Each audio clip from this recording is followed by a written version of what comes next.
I see a lot of, just stats-wise, Sure. a lot of numbers, a lot of touchdowns.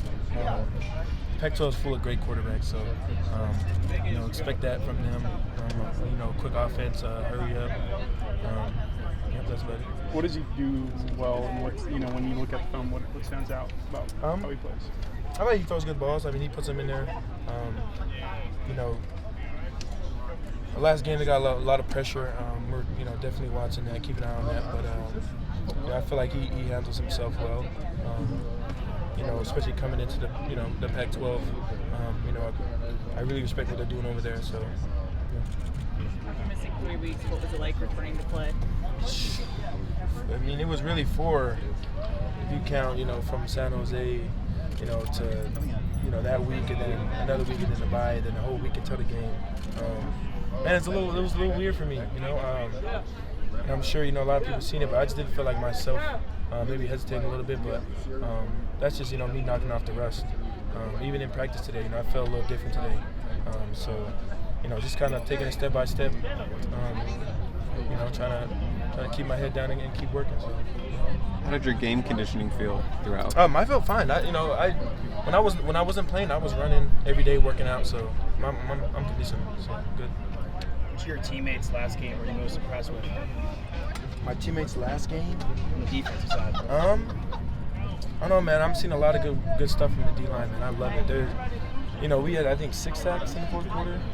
So, that kind of dominance, man, and ended the game, for us to pull through and kind of, step up in the fourth quarter. I think that was a highlight for me. Mason, it seems like some just kind of general tackling issues growing up in that ASU game. What's is a leader kind of on this team? What's his message? Thinking on just how to move forward. Man, we tackling today, and I started. It was the first play. I think I threw somebody to the ground, and set the tone, because that's what it takes. Got to practice like you play. Maybe we didn't practice as hard last week, but I'm not gonna let it happen again. I think it's an issue with technique. Right. I would feel it's a mentality. It didn't look like guys were trying to really wrap up and do the technique. Obviously, what you say, yeah, it's technique too, but I would say it's mentality. Like, you got to trust your training. Looking forward at Colorado, as a team that has given up a lot of rushing yards and then kind of struggling with the rushing attack, I guess. How do you guys kind of look at it in that aspect on film, and how do you guys prepare for that? It's another test for us to get better. Work on our coverages, and there are a lot more pass. So that's just another opportunity for us to work on our cover twos and all our pass coverage and drops, and get some guys in coverage.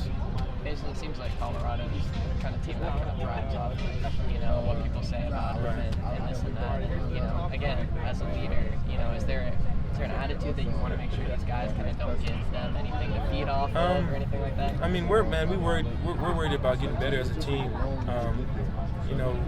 It's always the point we're playing where we're trying to play really against ourselves at the end of the day, because most of the mistakes we make are self-inflicted. So we're playing Colorado like we're playing the championship, right? We're playing like we played Stanford. It's all got to be the same approach to the week. Any part of you as a defender excited to go against Coach Prime? Oh man, awesome! One of the goats. I think it'd be cool to see him on the field and kind of be in his presence. So it'd be awesome. What changes, if anything, when you have such an early game in your prep? It's gonna be a little different, but we've practiced at 6 a.m. On the field, so I don't think it's gonna be anything too crazy. Any extra conditioning just because of the altitude? I would say extra hydration. Pushing us a little bit more in practice. I feel like that's just happening naturally. But overall, there's some stuff we're doing, nutrition-wise, and just kind of, making sure everybody sprint to the ball and kind of getting that little extra conditioning in there. Two more? I don't know if this was asked, but any thoughts on pass coverage standpoint, check down, that sort of thing, how to kind of contain Shedeur in this offense? Man, I'm gonna let the D-line do their thing, man. They're getting better every week. So putting trust in those guys and just trusting my my coaching. What was the scene like in the team meeting when Dennis got a scholarship? It was awesome, man. That's what it's all about. Guys put in all the work. you know, from 6 a.m. lifts to, you know, leaving at 7 p.m. and going home and, you know, rushing to sleep.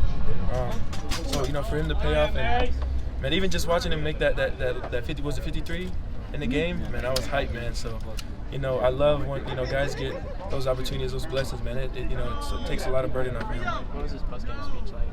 Or, I mean, his scholarship speech. It was all right. I'll give him like a 5, just 'cause that's my dog. But not the best joke teller, I guess you could say, but he's a funny kid for sure.